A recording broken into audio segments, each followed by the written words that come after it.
बिस्मिल्लाहिर्रहमानिर्रहीम। आप सबको अस्सलाम वालेकुम। आज जिस फ्रेगरेंस के बारे में हम बात करेंगे, इसके हाउस का नाम है ईव सेंट लॉरेंट YSL। इस हाउस की मैं ऑलरेडी पहले कुछ फ्रेगरेंसेस रिव्यू कर चुका हूँ। YSL Y का EDP हो गया, YEDP हो गया, Y परफार्म हो गया, ले परफार्म। उसके बाद YSL का लनोई दलोम हो गया। और अब मेरे हाथ रिसेंटली ये एक फ्रेगरेंस लगी है जिसका नाम है बॉडी कोरस। मैं पहले आप लोगों को इसका बॉक्स दिखाता हूँ, फिर इसके अंदर इसमें पैक्ड है। तो मैं आप लोगों को इसके अंदर से फिर निकाल के भी दिखाता हूँ इसकी बॉटल। ये रहा इसका box, external box. Basically 100 ml की बॉटल है, ये आप देख सकते हैं। और अभी हम इसको खोलते हैं और मैं आप लोगों को ये उस्मान बेग भाई हैं, उन्होंने मुझे ये गिफ्ट किया। और ये बेसिकली पुराना बैच है, ठीक है। अब आपको ये रिसेंटली बहुत कम नज़र आएगा, लेकिन ये मुझे उन्होंने गिफ्ट किया और पुराना बैच है। और उनके पास बेसिकली उस्मान भाई करते क्या हैं, तो कोई फ्रेगरेंस उनको पसंद आ जाती है तो उसकी ना बैकअप 3 से 4 बॉटल्स रख लेते हैं। तो मैंने उनको एक रिक्वेस्ट की, मैंने कहा भाई इस तरह करते हैं, जो आप एक बॉटल इस्तेमाल कर रहे हैं, एक तो वो हो गई और एक आप लोगों ने आपने मुझे गिफ्ट कर दी, तो एक बॉटल जो 2 से 3 बॉटल एक्स्ट्रा पड़ी हैं वो हम इस तरह करते हैं कि वो हम किसी को सेल कर देते हैं। उसका बेनिफिट ये होगा कि हमें ज़्यादा परफ्यूम ख़रीदने का एक ऑप्शन मिल जाएगा। अब मतलब एक ही परफ्यूम की 4 5 बॉटल क्या करनी है। तो he was actually agreed on that. और इसकी तकरीबन 3 से 4 बॉटल्स उनके पास पड़ी हुई हैं। इसकी प्राइस जो है वो लगभग अराउंड आप कर लें, अब मुझे एग्जैक्ट नहीं याद, मेरे ख्याल में 8,000 रुपये से नीचे नहीं चाहिए। आप लोग बेहतर जानते हैं, स्मार्ट बायर है। ये जो प्राइस वाला मामला होता है ना, इसमें मैं थोड़ा सा वीक हूँ बताने के मामले में। खैर, ये मैं आप लोगों को इसकी बॉटल पहले दिखाता चलूँ। ये कोरस बॉडी लिखा हुआ है, ये ब्रांड का नाम लिखा हुआ है ईव सेंट लॉरेंट। बाकी सिंपल सी है।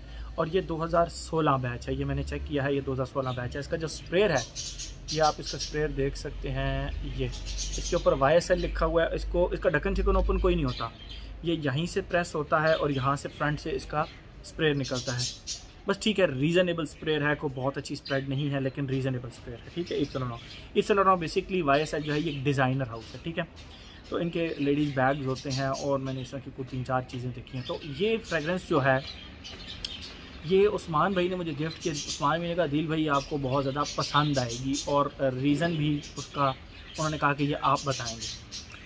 अच्छा, मैं आप लोगों को बताता चलूँ कि ये एक फ्रेगरेंस के साथ थोड़ा सा रिजेंबल करती है, ठीक है। उसके बारे में मैं आपको आगे चल के बताता हूँ कि किस तरह रिजेंबल करती है। सबसे पहले हम बात करेंगे 2000 के अंदर ये लॉन्च हुई। यस, काफ़ी पुरानी फ्रेगरेंस है, काफ़ी पुरानी फ्रेगरेंस है। तो 2000 के अंदर ये लॉन्च हुई और उसके बाद ये इसका पुराना बैच है 2016।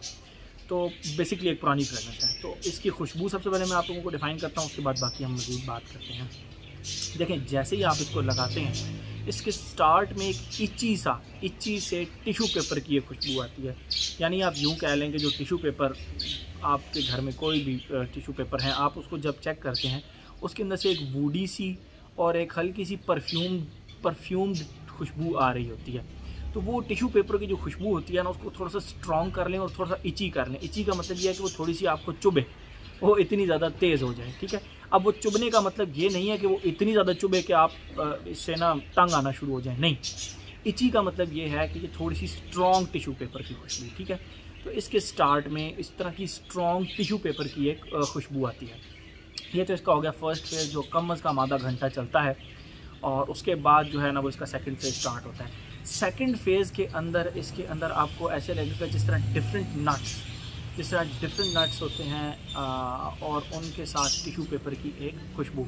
बहुत सारे नट्स, बादाम, अखरोट, काजू, हेज़लनट, इस तरह के 3-4 किस्म के नट्स आप टिशू पेपर के अंदर उनको करके आप खुशबू करें, तो वो जो नट्स की प्लस टिशू पेपर की खुशबू आ रही होती है, तो वो इसके सेकंड फेज़ में आती है। अच्छा, जो थर्ड इसका फेज़ है वो प्रॉपर इस तरह लगता है जिस तरह कड़वा बादाम होता है। कड़वा बादाम, अब कड़वे बादाम की एक प्रॉपर खुशबू होती है और बहुत सारे लोगों को वो पसंद होती है, लोग उसको लगाना पसंद करते हैं। तो तीसरे फेज़ में प्रॉपर इसके अंदर से आपको कड़वे बादाम प्लस टिशू पेपर की खुशबू आएगी। टिशू पेपर जो है ना, वो इसके स्टार्ट से एंड तक बिल्कुल साथ चलता है। बस ये है कि सपोर्टिंग जो नोट्स हैं वो इसके साथ अटैच होते जाते हैं और फिर गायब होते जाते हैं, ठीक है। तो थर्ड फेज़ में कड़वा बादाम प्लस टिशू पेपर की खुशबू, यहाँ पे ये जो फेज़ था ना, वो मुझे इसका एक एलीट टाइप फेज लगा और कहीं से भी नहीं लगता था कि एक डिज़ाइनर लेवल की फ्रेगरेंस है right from the beginning. Okay, तो कड़वा बादाम प्लस टिश्यू पेपर की खुशबू। अच्छा, उसके बाद ये स्लोली एक स्वीट टिश्यू पेपर की खुशबू में शिफ्ट हो जाती है। स्वीट टिश्यू पेपर किस तरह, जिस तरह क्रश्ड शुगर होती है, क्रश्ड शुगर। तो क्रश्ड शुगर को आप टिश्यू पेपर के साथ खुशबू करें तो वो जो शुगर के पाउडर की और एक टिश्यू पेपर की खुशबू आ रही होती है ना, वो इसका 4th फेज़ है। मुझे इसके 4 फेजेस मिले, आप लोगों को जितने भी मिल सकते हैं, बहरहाल मुझे इसके प्रॉपर 4 फेज़ मिले। मैंने इसको प्रॉपर स्टडी किया क्योंकि तो ये तो थी इसकी खुशबू 4 फेजेस की। ठीक है, अब हम आते हैं अपने इस पैटर्न की तरफ, एज, जेंडर, लॉन्जेविटी प्रोजेक्शन की तरफ। एज की हम बात करें उससे पहले मैं आप लोगों को बताता चलूँ कि जब मैंने खुशबू लगाई इसके फर्स्ट फेज़ के अंदर हल्की फुल्की जॉन पॉल गोल्टियर का जो लेमॉल है, जो कि मेरी एक फेवरेट फ्रेगरेंस है, उसका रिव्यू मैंने ऑलरेडी बनाया हुआ है, लेमॉल, उसके साथ इसकी खुशबू स्टार्ट में हवा के अंदर थोड़ी बहुत मिलती है। ऐसा नहीं है कि परमानेंट उसी तरह की खुशबू है, बस हवा के अंदर आपको कभी कभी फील होता है कि जिस तरह आपको लेमॉल की खुशबू आ रही है जॉन पॉल गोल्टियर का जो है।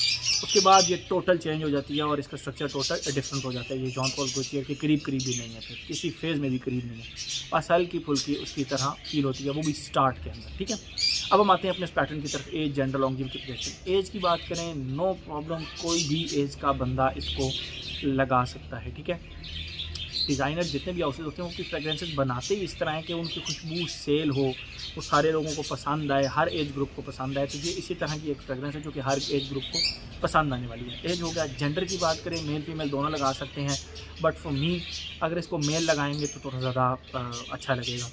तो एज हो गया, जेंडर हो गया, आप 60-40 कर लें, 60% मेल और 40% फीमेल। एज हो गया, जेंडर हो गया। लॉन्जेविटी प्रोजेक्शन, मेरे पास क्योंकि ये 2016 बैच है, या आप इसका बैच कोड भी देख सकते हैं, और इसी तरह की 3 to 4 बॉटल्स, ये बैच कोड कब तक आप स्क्रीनशॉट ले लें, इसी तरह की 3 to 4 बॉटल्स जो है ना वो 2016 बैच पड़ी हुई हैं।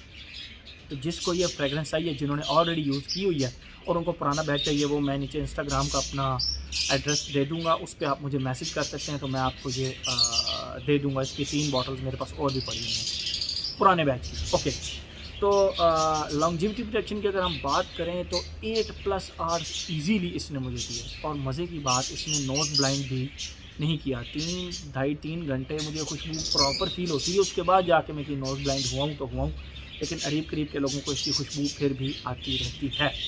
ठीक है, तो एज हो गया, जेंडर हो गया, लॉन्जेविटी प्रोटेक्शन हो गया। थोड़ी सी अगर वेदर की बात करें तो गर्मियों में रात को आप इसको आराम से लगा सकते हैं, फॉल में लगा सकते हैं, फॉल में तो आप बिल्कुल लगा सकते हैं और विंटर्स में भी लगा सकते हैं। ठीक है, समर्स में आप इसको दिन में भी शक अवॉइड करें। ऑफिस जाते हैं तो ऑफिस में तो नो प्रॉब्लम एट ऑल, आप इसको ऑफिस में भी लगा सकते हैं। तो मेरे ख्याल में हर एस्पेक्ट इसका हमने कवर कर लिया, वेदर भी बता दिया। ओकेजन की अगर बात करें तो ऑफिस लगा कर जाएँ इसको, शाम के किसी भी फंक्शन में जा रहे हैं आप इसको लगा कर जाएँ, नो प्रॉब्लम। तो मेरे ख्याल में हर एस्पेक्ट इसका हमने कवर कर लिया। तो ये था जी हमारा ईव सेंट लॉरेंट का Kouros body. Thank you so much.